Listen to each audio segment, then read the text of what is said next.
Good evening. Welcome to LT's Grading Practices Forum. My name is Brian Waterman. I'm honored to serve as the principal here at Lyons Township High School.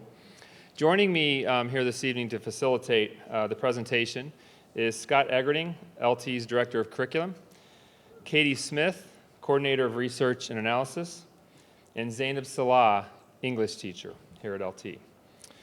We are excited to share some information regarding changes in grading practices that will occur at the beginning of next school year.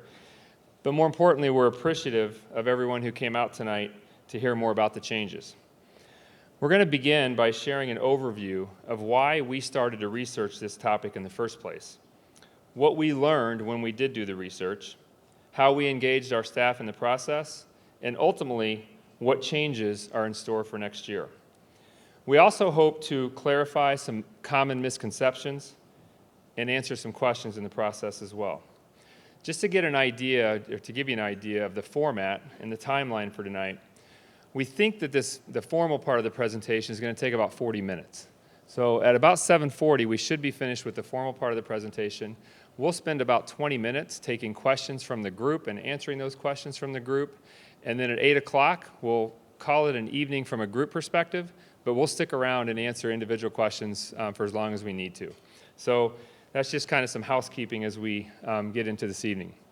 The other thing I want to mention is it seems pretty formal, and we're going to stick to the podium here because we're recording this for LTTV so that parents who aren't here tonight and students and community members who are not here tonight have an opportunity to watch it beginning tomorrow. So just to begin, I want to share the first why. You're going to hear why we think these changes are important, but I want to start by explaining why we started to research the topic of grading practices in the first place. And the way I want to do that is I want you to read an email, and I hope you can read it, but I'll give you a minute or so to read this message that LT received.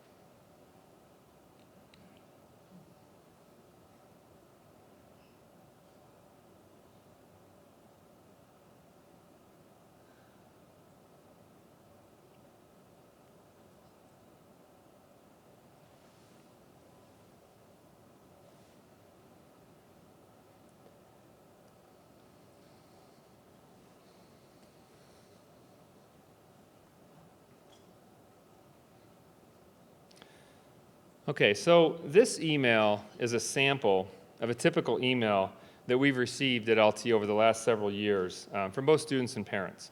I'm not sure exactly when this one was sent. It could have been this year, it could have been last year, it could have been 5 years ago. But it was these types of messages that encouraged us to really begin looking at grading practices in classrooms throughout our school. This is really the why of why we started looking at this. So one of the ways that we researched this topic was to explore the grades and the grading practices at LT. It's important to understand that in terms of a timeline here at LT, in 2011 marks the first year that we had Decision Ed, which means that we could quickly push a button and run a report to get grade data. So for the purposes of this research, we were able to look back about 10 years. The graph you see here is of a course team's first semester grade distribution. Each column represents the grades earned by a different teacher's students. Blue represents the percentage of students earning A's and B's, green is the percentage earning C's and D's, and red is the percentage of students earning F's. In this course, we can see that 48% of Teacher 2 students earned F's, whereas 7% of Teacher 3 students earned F's. So as we looked at this, we wanted to make sure that this was not an outlier. So we ran this report for different semesters, different teams, and for a few different school years as well. We found a few trends when we did this data run. The first is that teachers whose grades reflected the highest percentage of F's or the highest percentages of A's and B's tended to remain the same regardless of the semester, the year, or the course team the teacher served on. meaning that this graph does not represent that a specific class, struggled more than another. The second trend is that we could find a course team with a wide variance in the percentage of Fs earned or the percentage of As and Bs earned in every single division for every semester and every school year. So what that told us was that this issue existed in all divisions as well. The third trend we found was when we looked at grades for a prep level course, there was a higher frequency of Fs. But when we looked at Excel level courses, there was a higher frequency of As and Bs. So ultimately, our review of the data showed us that the grading distributions by teachers were consistent in such a manner that we could accurately predict the percentage of students that would earn As and Bs in a course. This means that the teacher that our students were selected for, the teacher that was selected for the students via our scheduling system impacted the student's likelihood of receiving a certain grade. At the same time, the focus of our professional learning has evolved over the last 10 years at LT. And we're fortunate to have amazing, dedicated teachers who really dive into their practice, focus on continuous improvement, and by learning how they can be better in the classroom. The way this has evolved is this. In 2009 to 2011, and again from 14-15, our Institute Days and Professional Learning model focused on aligning learning targets to the right type of assessment method, writing higher order multiple choice questions, developing performance-based assessments, and writing good rubrics for tasks and assessments. From 2012 to 2014,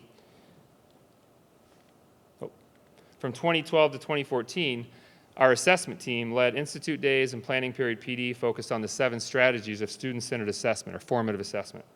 And since 2014, we've remained focused on formative assessment in multiple methods of professional learning: L teams, Institute Days, instructional coaching, inquiry teams, and Planning Period PD.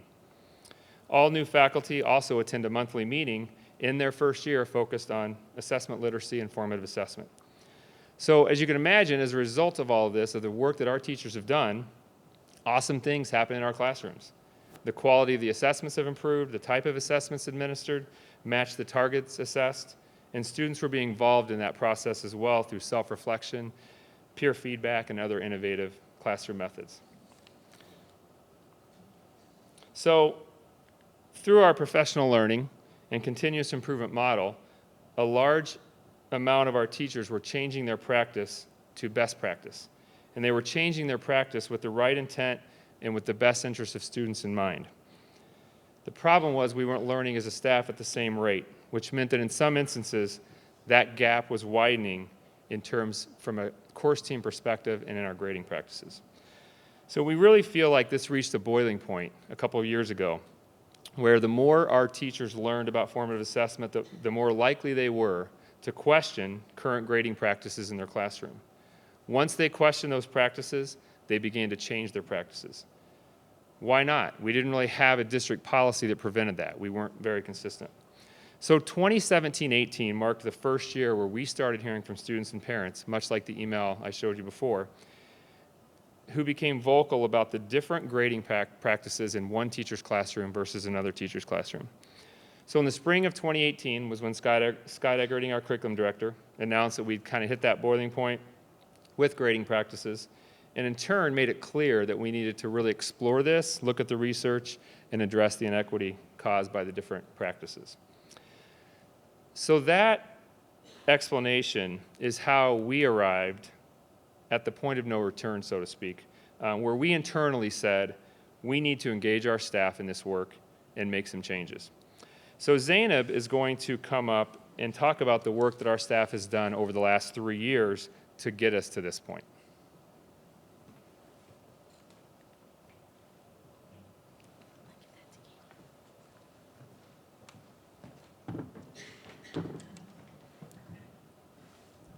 Five feet tall, so we got a step stool for me. Good evening, everybody. So I am Ms. Salah. I am one of the teachers at South Campus. And so in order for us to address some of the community concerns, and before we could address community concerns, there needed to be work done internally at LT first. So an open invitation was sent out for the Grading Practice Research Committee, and teachers and other administrative staff were all invited to join this team. The purpose of the team was to explore grading practice trends and research so we could make recommendations toward a CSD team. We were told before we did any research that we were not a decision-making body. We were supposed to do research, learn some things, and then pass that information along to somebody else. About 50 teachers and administrators joined this team together, and because there were so many of us, we broke into 4 different subcommittees. Each subcommittee had a different experience, but ultimately our goal was to get as much information as possible from as many groups as possible to make the best decision moving forward. Current practices was one subcommittee. Another one was a committee dedicated to exploring the challenges to grading. Another committee focused on standards-based grading, and another committee focused on a type of study around standards-based grading and a model called the Marzano model. Most committees visited other schools. They read lots of books, lots of research, lots of articles, and there were also several surveys that went out not only to LT staff, but to colleges, to surrounding schools, to feeder schools, so we could have the best picture of what was happening around us and within LT as well. From the teacher survey, we were able to administer it to about 229 teachers at LT. And in the survey, each teacher was supposed to respond based on the number of classes or courses that they had. So in total, we had 522 surveys that had data for us to look at to determine some of the information that teachers were experiencing or reporting about their classrooms. So for example, if I taught English 1 Prep and English 1 Excel, I would complete 2 surveys, so that way my information per course was reflected in the survey. So the first thing that we learned from the survey was in regards to the grading scale and weighting in each class. We learned that about 82% of teachers follow a traditional grading scale, and we learned that 16% of teachers self-reported that they followed an equidistant, modified, or standards-based grading scale. About 40% of teachers reported that they used weighted and unweighted percentages, and 17% of teachers reported that they used total points. From this alone, there were several types of experiences that students had at LT. The other part of the teacher survey was reporting about homework. 53% of teachers reported that they grade homework for completion, and 49% of teachers reported that they graded homework for accuracy, and there were some teachers who reported that they recorded both. It depended on what the assignment was, what the unit was, and depending on that, they would count homework as completion or for accuracy. 66% of teachers said that they count homework towards the final grade, which means there is a large percentage of teachers that did not include homework as part of the final grade. That, again, is another experience that kids were having from classroom to classroom that was different and depended on your teacher. Late and missing work was another area for teachers to self-report. 42% of teachers said that they allowed students to turn late work in at any point in the semester. 47% of teachers said that they took late work, but there was a point reduction as a penalty. 8% said that they did not accept any late work at all, and the 0 was given in its place. And from the surveys, we also learned that 73% of teachers gave a 0 for missing assignments. Whether or not a teacher accepted late work would determine how that missing assignment may or may not change in the gradebook. The teacher survey also focused on retakes. 32% of the teachers said that they don't offer any retakes at all. 41% of teachers said that they do offer retakes on summative assessments. In some classes, that might be a test or a project. In an English class, that's usually an essay, and it's usually in the form of a revision. And from that 41%, there was a breakdown, and those experiences differed as well. 28% of teachers said that a student could revise or retake if they did additional practice. 8% said that if they did retake, they could only do it if they had lower than a specified score. So anyone with a 50% or lower can retake.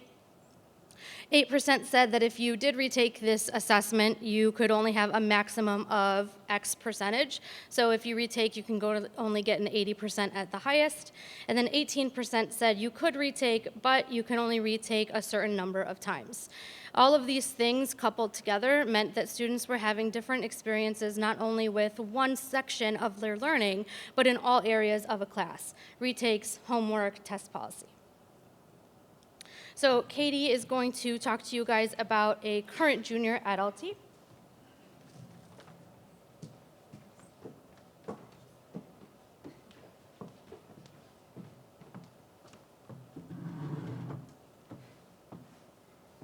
All right, good evening.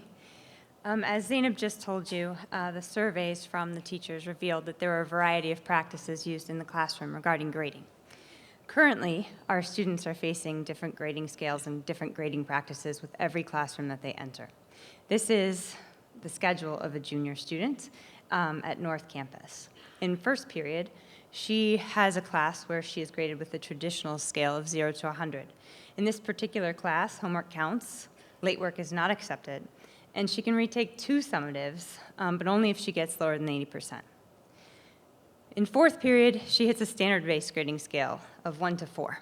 She can retake any summative, as long as she does some extra practice. Her homework doesn't count towards her grade, and she can turn in late work at any point in time. And then in period 8, she hits the third scale, and that's an equidistant scale where there's 50 to 100. So no 0, right? 50 is the lowest you can go. Homework counts, but this time it counts for completion, whereas before in her day it counts for accuracy. And late work is taken up to the end of the unit. So you can see that we have students that have experiences that vary with every 48 minutes of their day. And it becomes very difficult and somewhat convoluted to keep track of the grading practices and what their grade actually means. You're going the wrong way. There we go. Of what the grade actually means and if learning is actually being assessed. Earlier, you were shown a graph of 2011 of a course in the building. This is a course at North Campus. Every column represents the grades given by a teacher or earned by the students in this course. The blue represents the percentage of A's and B's being earned. Green represents the percentage of C's and D's being earned, and the red represents the percentage of F's being earned. You can see that the discrepancy in regards to the percentage of F's being earned in this case is smaller than what happened in 2011.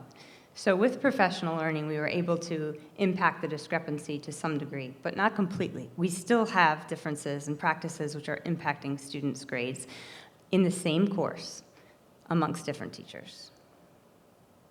To illuminate this a little bit more, I'm going to show you examples from grade books. This is a course from the 2018-2019 school year. These are 5 different teachers whose names have been removed, but they all teach the same course. And you can see the percentage that each category is weighted, right? So we've got homework, quizzes, tests, and some give assignments, some don't. And you can see that yellow, right, is the lowest weighting, and blue is the highest weighting. Let's pretend that I earned an 80 on homework, a 70 on quizzes, a 65 on tests, and a 55 on assignments, if they're given, if that's a category. And let's keep in mind that how I earned that quiz grade or a test grade may have varied differently, because in some classes I may have retaken them, in other classes I might not have been allowed. So if I earned this particular average in each of these categories, then my grade, right, in one class with teacher 1 or teacher 3 would have been a D. But if I rolled the dice and got teacher 2, then I would have had a C-. Let's look at a grade book also in this building during the 2018-2019 year, first semester, that uses total points instead of the 0 to 100 scale. In this particular class, you can see that one teacher has 285 possible points before the final and another has 250. Let's pretend that I earned 240 points, right, irregardless of who my teacher was. And then I got 45 points on the exam. So I had a total of 285 points. Well, if I had teacher 1, I would have had an A. But if I had teacher 2, I would have had a B. It's an entire letter grade difference. This shows us that even though it's 2018 now, we still have a lottery in regards to the grades that students are receiving and the teachers that they have. And partly this is due to the fact that we do not have a district-wide policy that requires consistency across a course so that all teachers of the course have the same grading scale and same grading practices. In the 522 surveys that we collected from the 229 teachers, there was some common ground. 93.88% of the surveys suggested that grades should communicate student learning. So that's where our staff is in agreement. We believe grades should communicate student learning. And so Scott Eggerding is going to tell you more about how we propose to do that.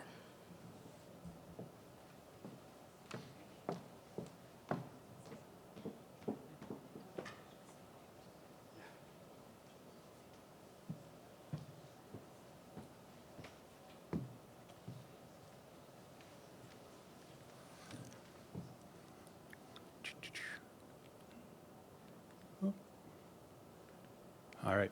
Good evening, everybody. Again, thanks for coming out and for sort of following us through our path. I mean, we certainly have spent a lot of time talking about things, and I want to talk a little bit about how we go to the next step. I think a lot of times when you have a change, you sort of see the end product. You haven't seen how it goes. This particular quote, I think, is one that I know I've used with my own children. We can't solve our problems by using the same kind of thinking we used when we created them.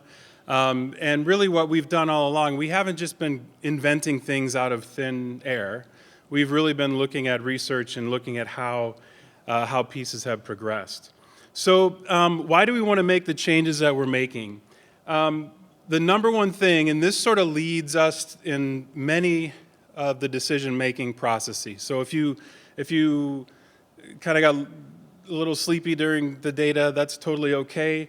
What we've decided is what's really important is that we align grades to learning, that a grade should reflect what is learned. That was something that came through the surveys. That's something that came through even from the grading task force. After everyone went through everything, 98% said grades need to be aligned to learning.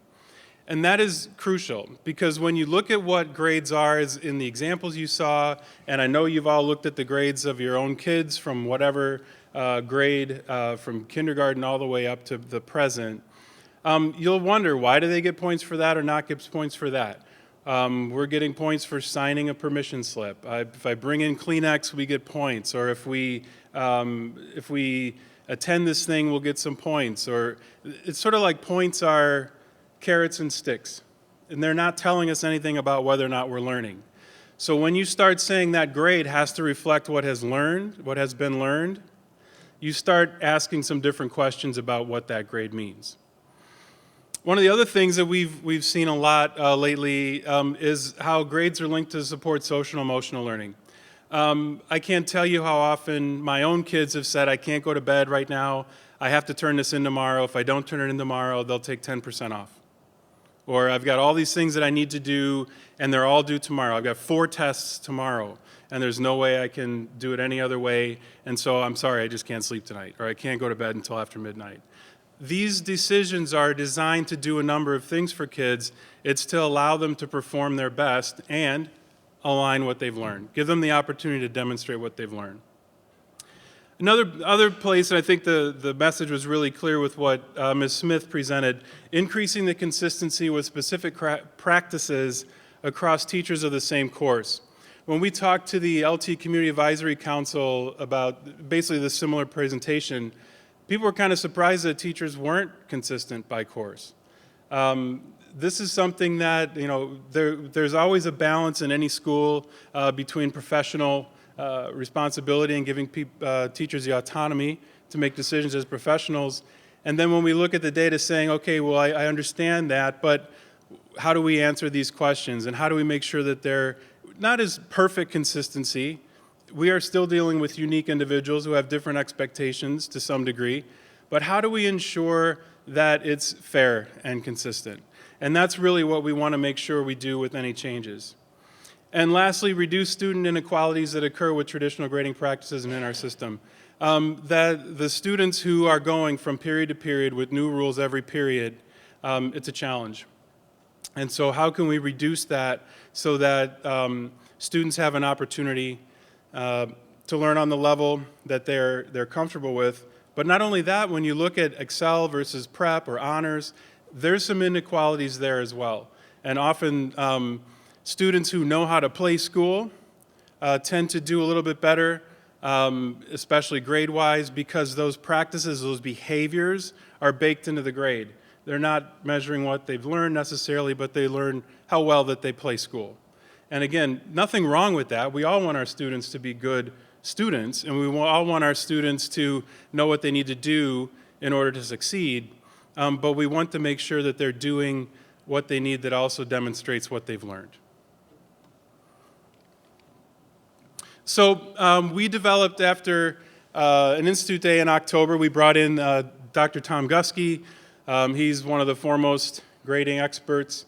He met with our administrative team, and then he came and spoke with our teachers and kind of gave some of the background, a little bit longer than what you're getting tonight, but more ideas behind the philosophy and the theory of his.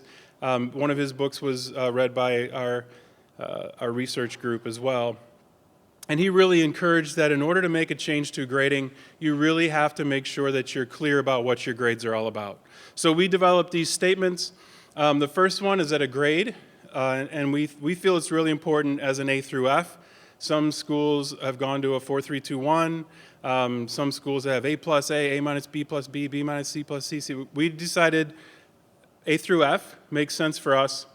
And if you didn't know already, at LT, our transcripts, whether it says A plus or B minus, our GPAs are only calculated on whole grades. So that's not a new thing here at LT. A grade, A through F, communicates a student's level of achievement toward identified learning objectives at a point in time. The identified learning objectives is the learning what you need to learn in the course part. The grade represents what you've learned. So that's essentially what this says here. The point in time component comes from a number of angles. There's a lot that's been discussed and shared throughout the community, in particular about growth mindset and about how you perform and whether or not you have the opportunity to grow or not is really important. So we felt it was important to include in our definition that point in time statement, partly because your first time you try something, you're not as good at it. And having the opportunity to try it again, get some feedback, and then perform another time, that's important for growth. In a traditional grading system, you try it once, that's your grade. And if the teacher doesn't allow retakes, or if the teacher only allows you to retake if you're in a certain grade window, or if there's rules to that, then basically what you're saying is your first shot is your best shot, and we'll move on. Right? So we wanted to make sure that was a part of our definition as well. The process marks are an attempt to pull behaviors out of the grade. So when we talked about in homework, for example, where some people count it for points, some people don't. Some people grade it, some people don't. Some people provide feedback, some don't. Some don't assign homework. That's all behaviors. Those are all things certainly we want students to do, but that's also practice. Homework is also practice. So are we being true to our philosophy, or being true to our grading statement if we are including some of those components in the grade? So we looked at process marks. We had the teachers brainstorm what are the behaviors that lead to good being successful students. They brainstormed a whole list. I think we had about 40 or 45 behaviors. And we got together in the task force, the grading task force, and wrestled with this for a couple hours and really sort of formed them into 3 groups. So what we're looking at in the process mark is essentially, are you prepared for class? And that's one of the ratings. Are you participating in class? And that doesn't mean are you raising your hand all the time, or are you always the one who answers, or are we making a check mark that everyone's talking? Those are all things the teacher's going to have to clarify to some degree, but how are they participating? And I know a number of people say, well, my son or daughter's quiet. There are lots of ways to participate without being the one, Eddie Haskell right up front. The third one then is also interaction. So participating is sort of you in the class. Interaction is how is it interacting with others in the classroom as well. So again, these things are kind of baked into grades currently. Group grades is one of those, and I'll get into that in a little bit, where you're interacting, but one person's doing the work, or you're interacting and everybody's sharing the work well, but you get that same grade. Well, essentially, you're also grading whether you're interacting well as much as whether you've actually learned what the point of the group project was, too. So as we start to try to separate behaviors and achievement, that's where we felt it was important to have these 3 components. All right. So we talked about some of the changes that are going to be made in the fall. The number one thing, and these are some things that teachers are working on, the number one thing is consistency among teams. So a lot of these decisions are going to have to be made by teams. We want to get away from the roll of the dice as to which teacher you have.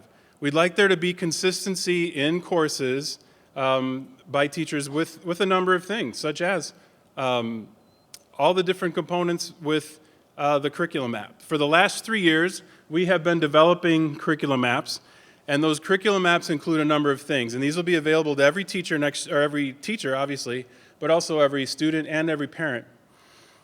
The curriculum map says for each unit, what are the outcomes? What are the things you should learn in this unit?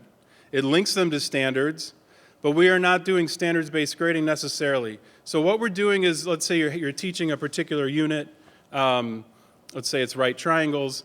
If you were to be grading that based on standards, it would be the mathematical standards language that you're rating kids on.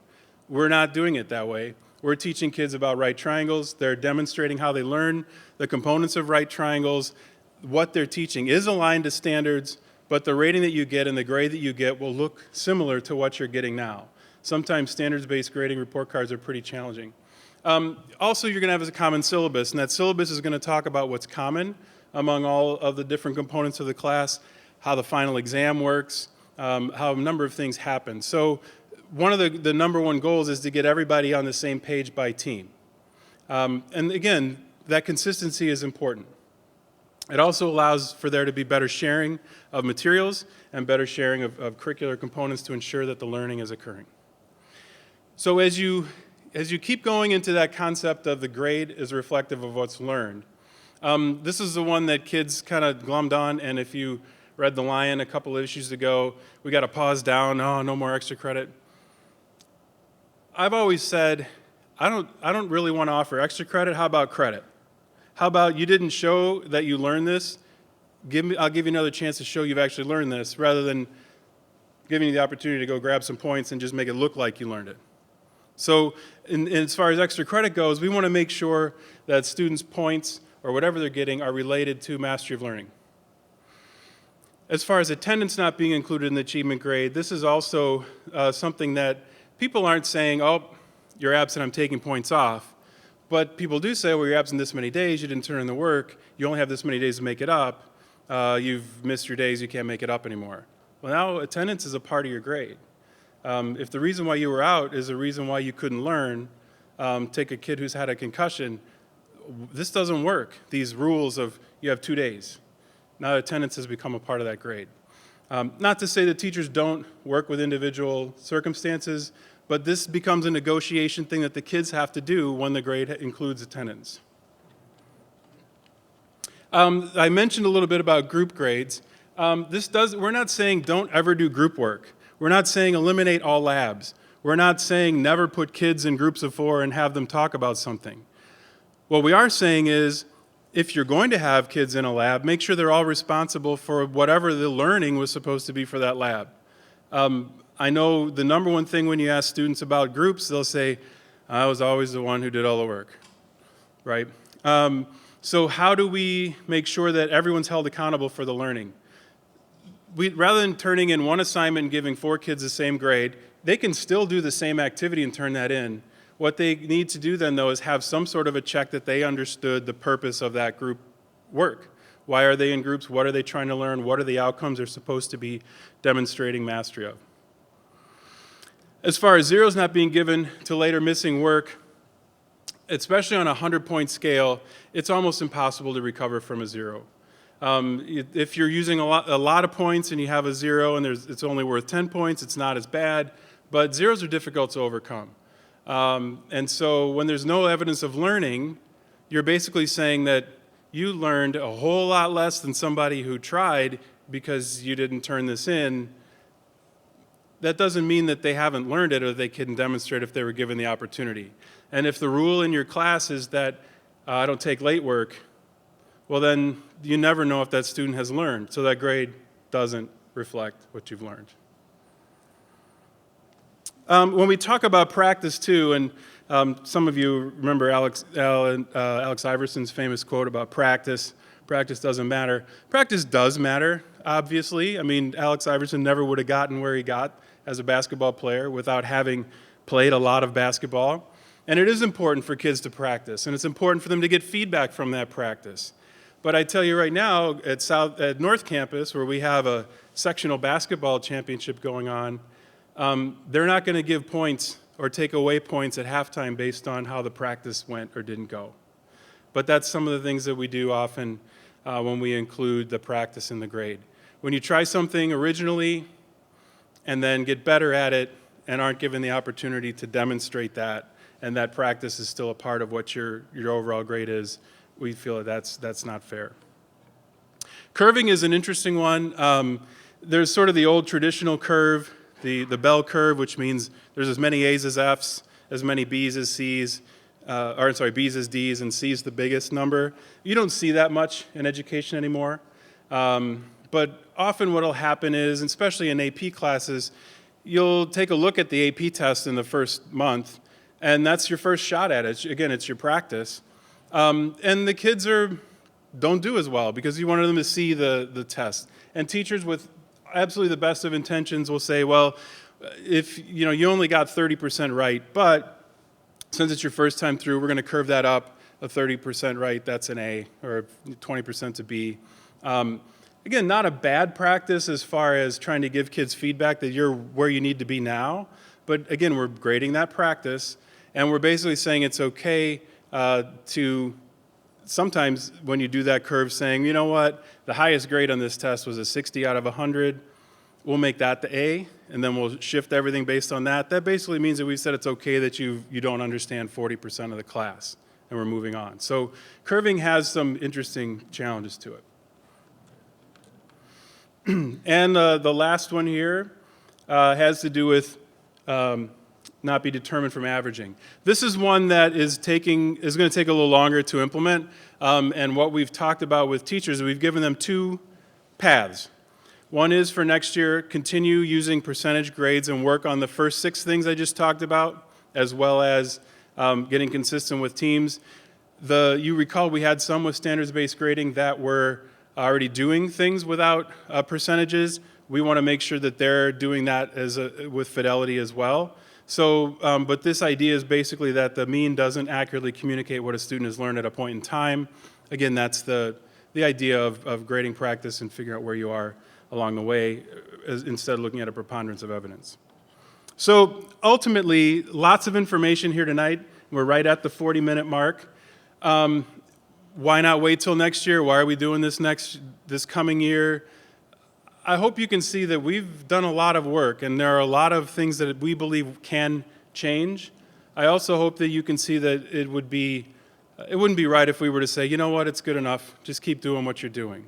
We want to make sure that we are ensuring that our students are growing and that they are meeting the expectations of courses, and that as we get into this, we're getting into the implementation. It's a little messy, but this is certainly something that's doable and meaningful, and that it increases accessibility to learning. So you want to wrap things up, Zan?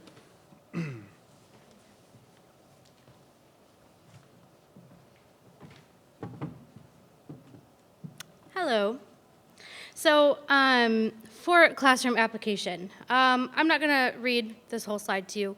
The thing that's really important is at the bottom, because that applies to me as a teacher specifically, and it applies to me contributing to the problem essentially because the policy in my classroom was for students to revise summative work. They needed to complete all the formatives along the way. This worked out pretty well. So I've been teaching at LT for 6 years. This is a policy that I included, I don't know, maybe last year or the year before, because I've always been the teacher that kind of feels bad when a kid wants to turn something in late and they come to me and it is done. And the only reason I'm saying no is out of my own stubbornness. The assignment is finished, the kid has tried really hard, and I say, no, sorry, it's been a week, I won't take it. And so I started to change some of my policies in my classroom, which meant I was contributing to the problem, but in a way that I thought was beneficial for my students in my classroom. There is a lot of positivity in my classroom. There's a lot of comfort in my classroom, a lot of safety in my classroom. Because my students come in and they know that whatever we're going to talk about for the day is something that's going to be important and meaningful. But they also know that if they don't get it, or they don't understand, or they go home and they have to write an essay on their own, that when they struggle, they can come back and that I'm there for them. And I'm not there to penalize them every time they don't understand. And I'm not there to make them feel bad every time they come in and something happened the night before and they have to try to think of the best sob story to tell me so I feel bad enough for them that I give them an extension. It creates a really positive relationship between me and my kids because they feel comfortable knowing that they can make mistakes and that they can grow from those mistakes. And unless they mess up, they're not going to learn. A lot of people ask, well, how are you teaching kids life lessons if you let them have passes all the time? This is the time for them to get passes. They're high school students, they will mess up, they will stay out too late, they will make a really bad impulse decision. And they need to be able to come somewhere where those mistakes don't have such a big penalty, and they're able to follow up and learn from it. I teach English 1 Prep, and I teach English 2 Excel this year. There's a big jump in the difficulty and the rigor between a 1 Prep class and all freshman classes and a sophomore class. But I had a student at the beginning of this school year, and I never told this story at any of these presentations yet, so this is new. But he came to me at the beginning of the school year, and he said, "Oh, are you only teaching freshmen this year? I just came to say hi." And I said, "No, I'm teaching freshmen and I'm teaching sophomores." He goes, "Oh, are you teaching 2 Prep?" Because he's taking IPC first semester, and he's hopeful he'll get me in second semester for 2 Prep. And I said, "No, I'm teaching 2 Excel." And he goes, "Oh, I can't do that." And I said, "Well, do you want to try 2 Excel?" And he's like, "No, that's hard." And I said, "You're smart. I had you last year. You're a hard worker." And he kind of hesitated. He's like, "Let me talk to my counselor." What I didn't know was that he went to his counselor and said, "I'll only go to 2 Excel if I get Miss Salah." Now, this is not because I'm like some fabulous, amazing person. My personality has something to do with it, but that's not everything. But he came to me later in the first semester and he said, "Guess what?" I said, "What?" He goes, "I'm taking 2 Excel, and I have you." And I said, "Did you only move so you could be in my class?" And he said, "Partly," but he said that one of the reasons was because he knows that when he has to do his first sophomore level essay and he doesn't do well, that he's not going to drown for it. And he did just finish his first essay. He didn't do so hot, but he did meet with me for revisions. And he did make sure that he did all of the practice along the way so that way he didn't have a mountain to face before deciding to do the summative. I think giving students the opportunities that they need and giving them the environment they need to challenge themselves and to put themselves in a position where they can do more work than they thought they were ever capable of before speaks volumes about what kind of classroom environment these practices can set up.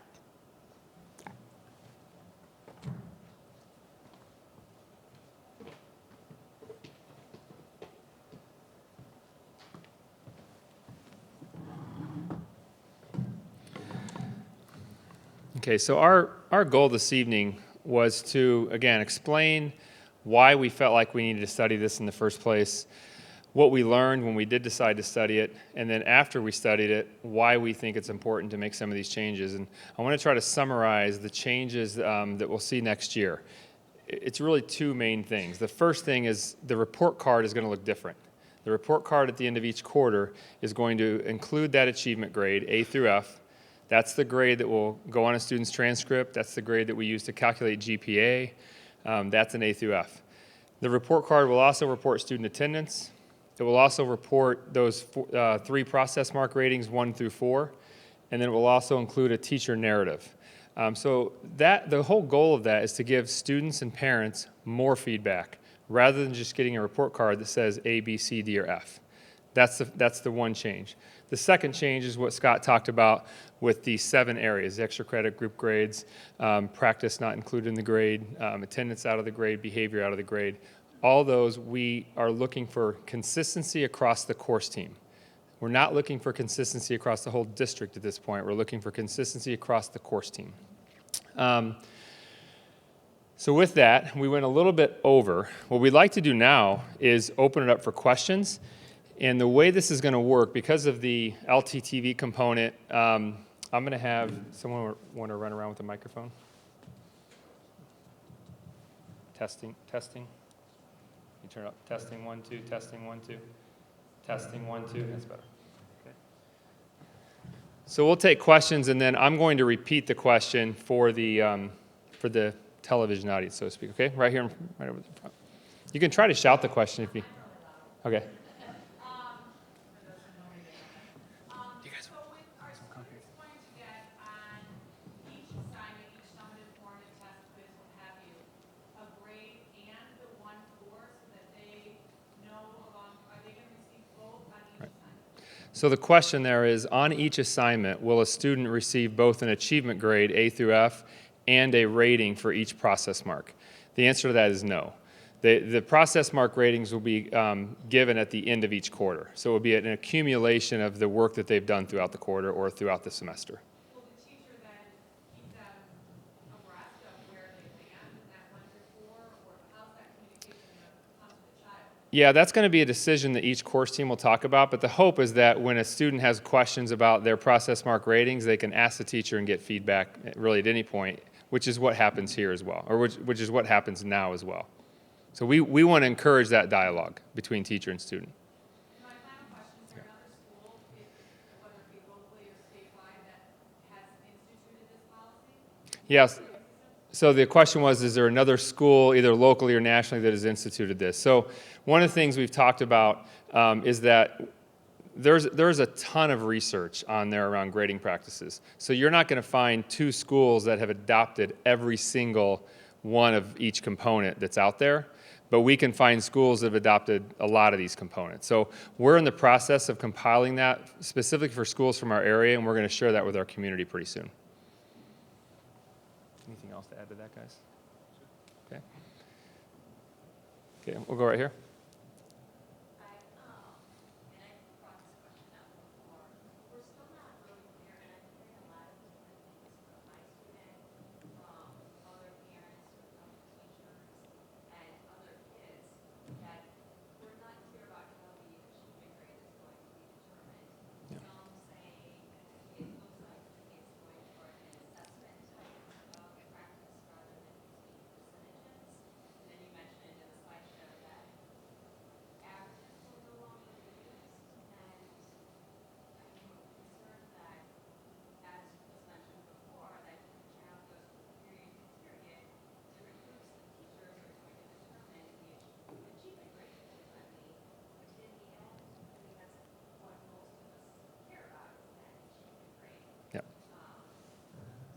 Okay.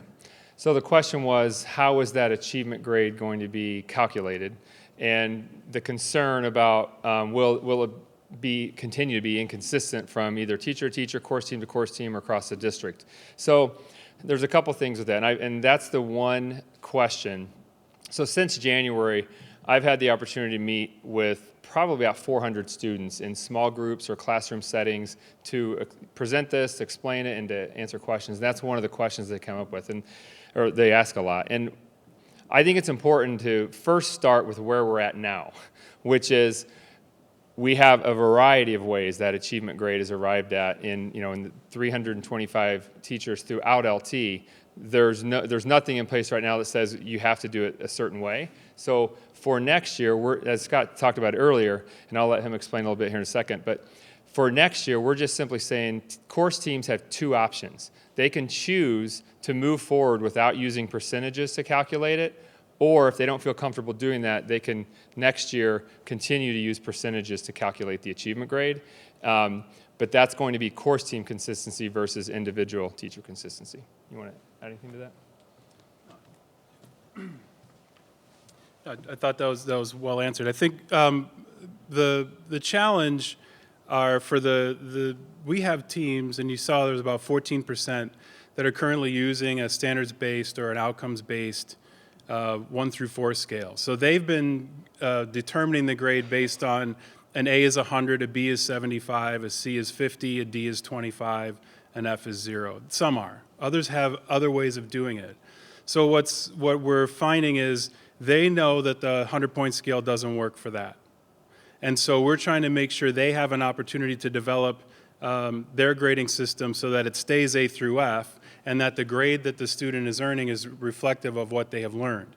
What we're also seeing in the percentage-based scale, is that sometimes when you put in that 0 or you count the practice, even though it seems more accurate by having a 100-point scale and having everything add up, those practices are all embedded in there, and you're not able to say as a teacher, well, you know what, we're going to not count the early practice or the practice test, but the points are the points, and so that's what you have.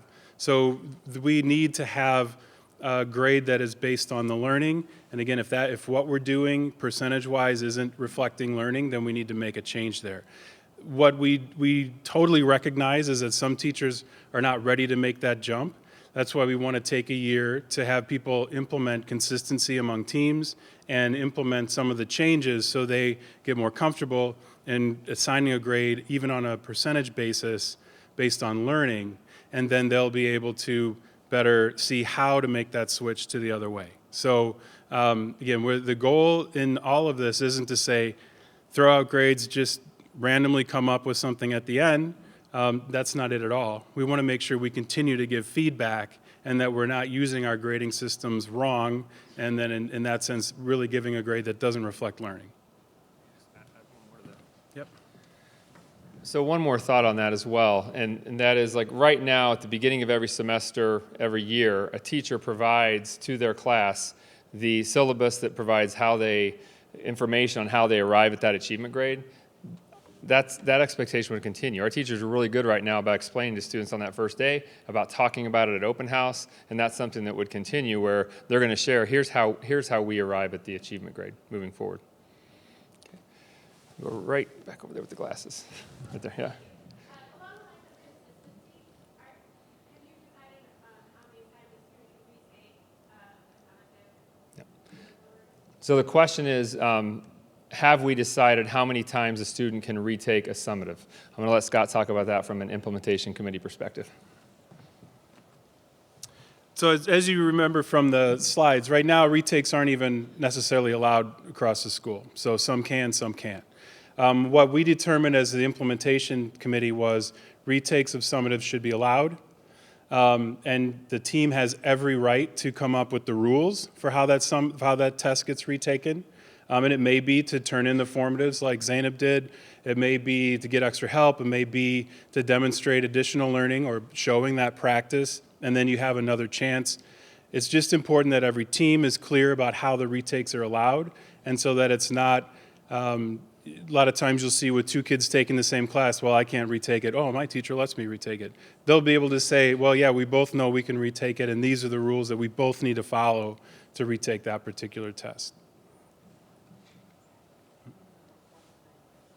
Yeah, we also talk about a minimum of 1 time per summative. If the team says 1 is 1, as long as they're clear about it, that's what the team has decided.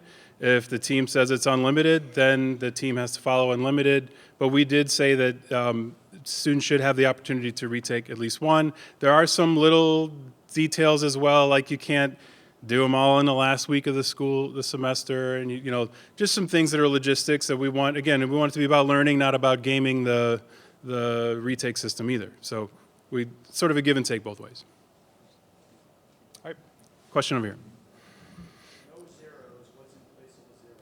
Question is, if there are no zeros, what's in place of the zero? So it depends on the method that you're using. When we're looking at a percentage base, it would be an F. It would still be an F. It would be a 50% F, and it would be listed as missing, so that you would know that it hasn't been there. So the student has the opportunity to make up that missing assignment and replace it with a grade. If they choose not to, you now, at some point, you do have to assign a grade. This isn't going to go on forever, and so that's how that's created as a part of that percentage. If you're doing it in a standards-based system or in a percentage-based or a non-percentage-based system, you determine whether or not you need the information from that assessment to determine the growth and the performance of the student. If you don't, you ignore it. If it is something they need, then you request that they give it to you again and let them know that it means that I can't see that you've demonstrated the learning here. So I have one concern. So you're still allowing averages. So if I'm in an English class, I cannot write 3 essays. 50, 50, 50. Rewrite my 4th essay possibly as many times as I want, even 90%. Pass the class with a 60%. Or is there in an English class, as an English teacher, have the ability to say this paper's not turned in, and then you don't pass the So the question is, how would it work if you just don't turn in 3 of the papers and work really hard on the 4th one to get a percentage to pass? And briefly.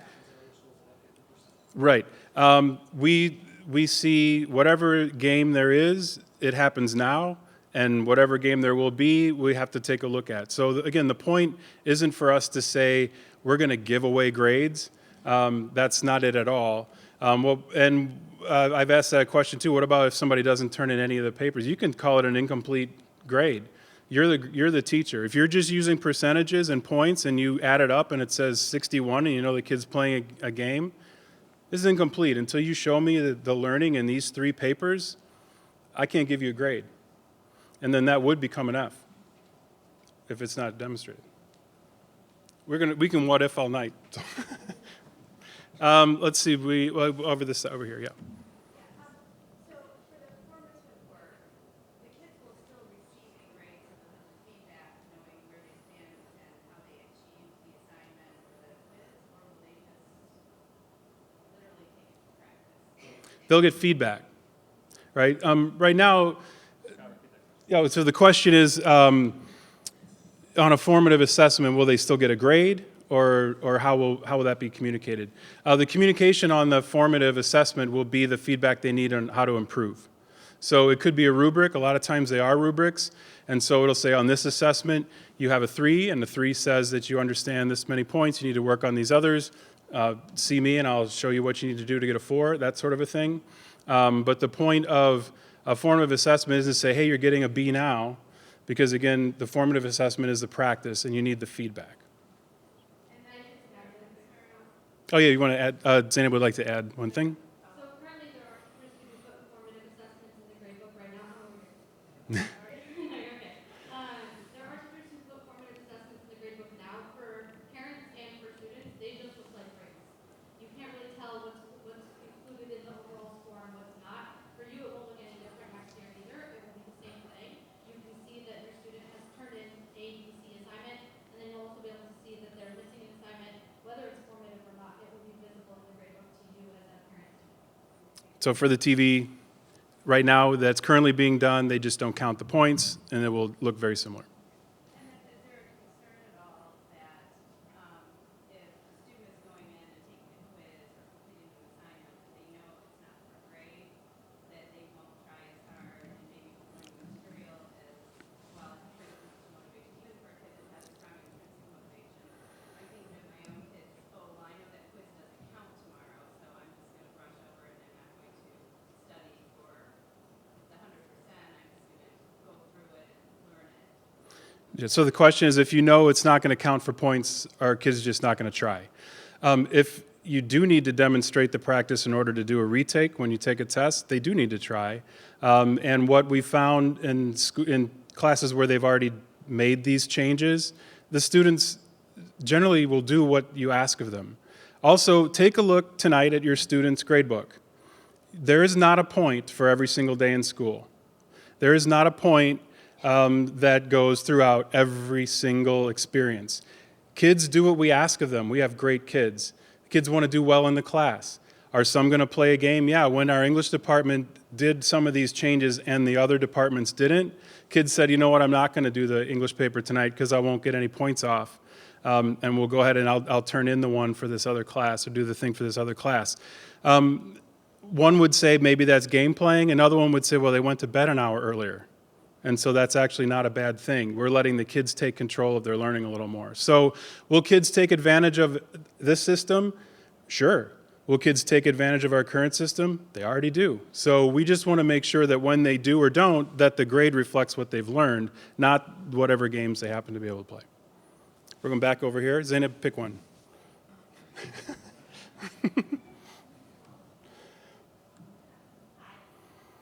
I understand it correctly, homework doesn't count, attendance doesn't count, quizzes, I'm not sure. Quizzes count? Depends, the question is, do quizzes count? Depends on what the quiz is for. Well, and I guess what I'm getting at is the way my daughter understood it. She said, okay, so if I'm in class and I have 5 tests a semester, then there's only 5 grades that I'm getting that's going to contribute to my final grade. So does that mean that every single test is like a final exam? So, and then I got the sense that her anxiety went way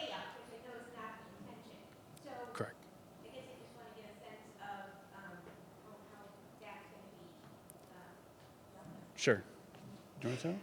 Katie's going to answer that one. I'm going to give a brief way of introduction. Right now, it's pretty rare in a class for there to only be quizzes and tests. There are a lot of things that happen in a class. Many things get points or get feedback or are a part of the grade. So that's kind of a rarity to begin with.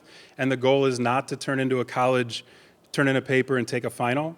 That's not it at all. But Katie will talk a little bit more about how that works in the grading. I just want to add before Katie talks, I want to say that this is one of the most common questions I've received from students. So when I've talked to students in small groups and classrooms, and a few weeks ago I was in a science classroom, and this question came up and said, are we moving to a system where we just give 1 or 2 or 3 assessments, tests per semester, and that's it? Because you're right, that's going to increase anxiety tenfold.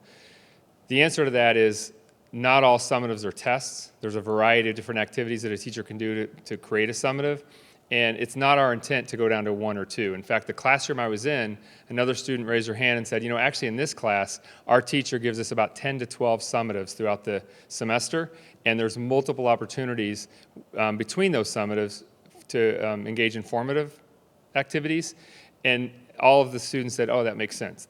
So but my point is that's one of the questions that students ask the most here, and I'll let Katie add to that.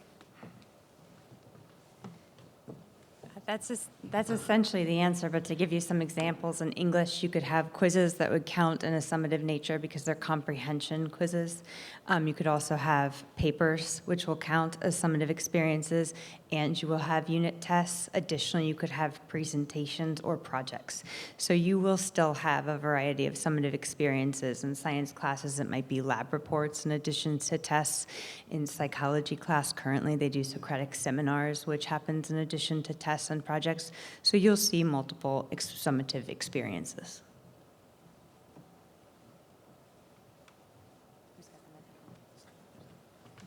All right, Zaina, pick one.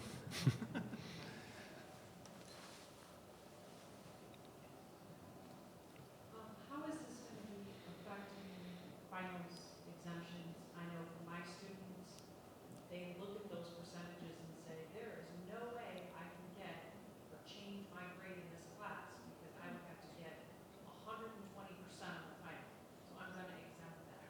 How are these kids going to know where they're at within this range of A, B, C, D situation?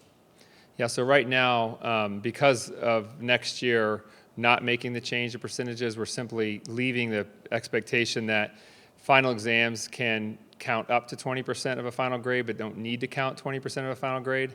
With the exemption piece, we are not having that discussion right now. That probably sounds a little hypocritical because a lot of times final exam exemptions and final exams in general fly in the philosophical face of this whole implementation. But we also know that that's a complex discussion to have, and we need more time with our staff to have that long term. You guys want to add to that? Add more to that? Okay, right here.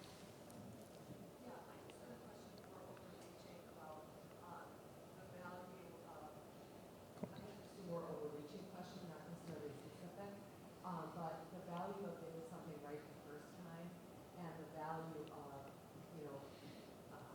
as a growth mindset forward as students coming in as freshmen, leaving as seniors heading on to college and into the workforce, that sometimes that pressure is good, that you have to prepare for something and do it right the first time. There's not multiple chances. How is that being addressed in the classroom with some of these changes? Yeah, so the question was the value of doing well on something the first time and the concerns that are we setting students up to where they feel like life is about having every chance you get. So the other thing that's happened the last couple months is we've talked a lot to a lot of teachers, and this question comes up around the idea of retakes. And one message we want to send is we think retakes on exams and essays and things are valuable to students, but we don't want to send a message that they're always good. Like, it is important to be able to do things right the first time. We want to provide those opportunities for students that don't to have another opportunity. That also doesn't mean we want to evolve to a system where students have unlimited retakes. The other part of that I would say is The idea of a retake is so the student gets a different or a new chance to demonstrate learning. So it's all about that learning. And if students can do that at the high school level, then they don't need to do that at the college level because they're learning more throughout their 4 years. What else you guys would add? I have 3 teenagers, and if they can do it once and never do it again, it'll be done once. I mean, teenagers don't want to do retakes.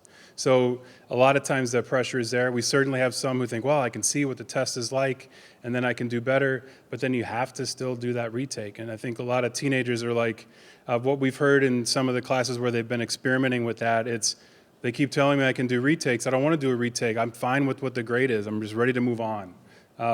We would certainly encourage, hey, but demonstrate more learning, but a lot of times they make that choice themselves. For recursive skills, right, things that are going to come up over and over and over again, like writing an essay, right, and getting better at argumentative writing. We want those formative experiences to build, and when you come to the summative at the end of the semester, right, that gives an accurate assessment of your learning at a point in time, because your writing should have built over time. So that's kind of that idea. But in terms of retakes and a regular assessment, we want students to do well on the test the first time, and that's why teams need to come up with a reasonable retake policy. To just have to fill out a review sheet and get a retake, that's not enough. To have to go back and complete every single assignment, or maybe even more than that because you missed the learning the first time and now have to get some reteaching, that's reasonable. And kids will learn quickly that they need to come in for help the first time and that they need to try the first time. Now that doesn't mean, learning occurs over a different period of time for every different individual. So that's why the retake is there. I think, too, in the conversations I've had with teachers, I would expect that every teacher team will develop a pretty good list of qualifiers in order for a student to access a retake. Like, I don't think we'll have a system where a teacher team would say they can just keep taking tests as much as they need to get it right. And that's just in the multiple conversations I've had with our teaching staff. Okay, maybe a couple more over here. I'm sorry, Oh. really quick, on that subject of retakes, Oh, yeah. Okay. the students that are using this right now in physics, their retake process is so laborious that it starts interfering with the other homework that they have to get done. So at some point, I mean, like you were just saying, you can't expect somebody to just fill out a form and be done with it. There's got to be something on the other end that says, you don't have to, jump through complete Yeah. hoops. Yeah. Yeah, certainly there's a balance there, right, of not requiring too much, but requiring the students to complete something that demonstrates their learning. Absolutely, there's a balance there. Yeah. Right over here. How the students are going to be made aware of this change and what support would be ongoing if they have questions like we do. Because having this sophomore, they've been in something for 2 years now. Yeah. A big change from Yeah, so the question was, how are students going to be made aware of the changes, and then maybe more importantly, how are they going to be supported throughout? So we explained earlier about how this was researched and communicated. Since January, our students received the same information back in late January that our parents received.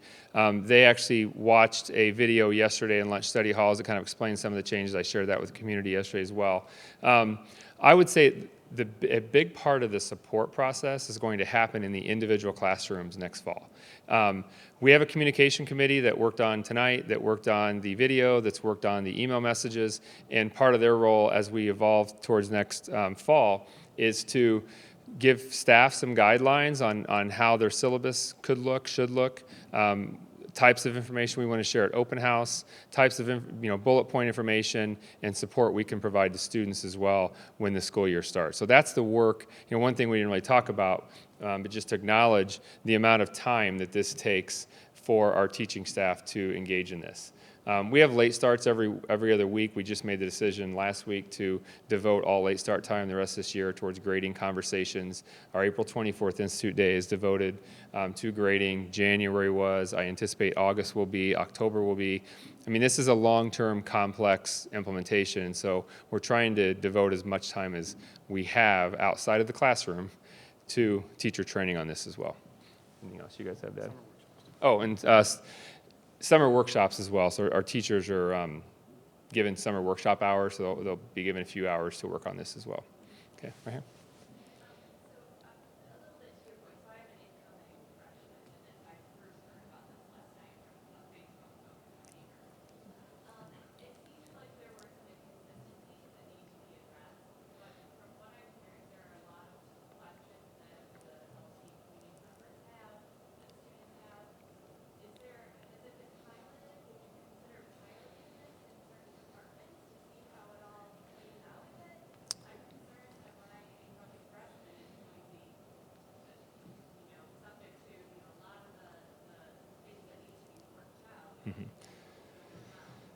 Yeah, part of the guidance we've taken from this is the practices that are happening in classrooms here. Zaina was a great example of that. So when we have a lot of other teachers here that have already been trying this for the last couple of years, and actually it's probably part of the reasons why we're in this position now. So as our professional learning model evolved, we had teachers trying some of these practices and more throughout the years, and that's how we've gotten to the point we're at now.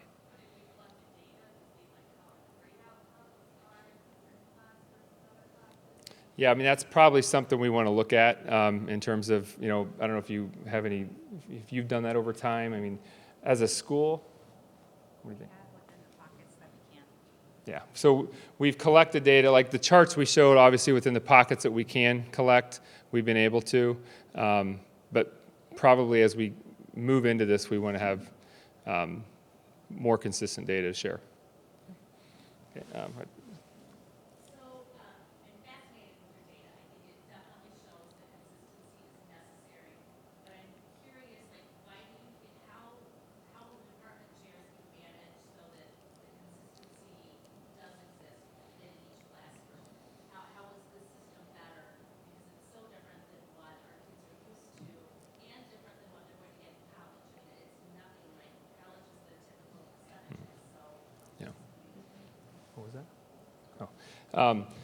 So the question was about, I'm sorry, say that again. So I'm just wondering how the departments will be managed Yeah, so that yeah. consistency is Right. definitely consistent from teacher to Yep. teacher in English and science. So that consistency piece from department to department, from course team to course team. You were going to say one more thing? And then why is it necessary to go to a totally different Yeah. grading system Yeah. that they're used to and what they're going to get if they don't have it? Right. So the way it's going to be managed is, I mean, I think one of the things that we've talked about is the new report card, the achievement grade, all that stuff we explained is about making sure that the grade reflects learning. That part is not about consistency. I think there's been a little bit of confusion as I've talked to students and parents and teachers that the new report card and the percentage conversation is about consistency.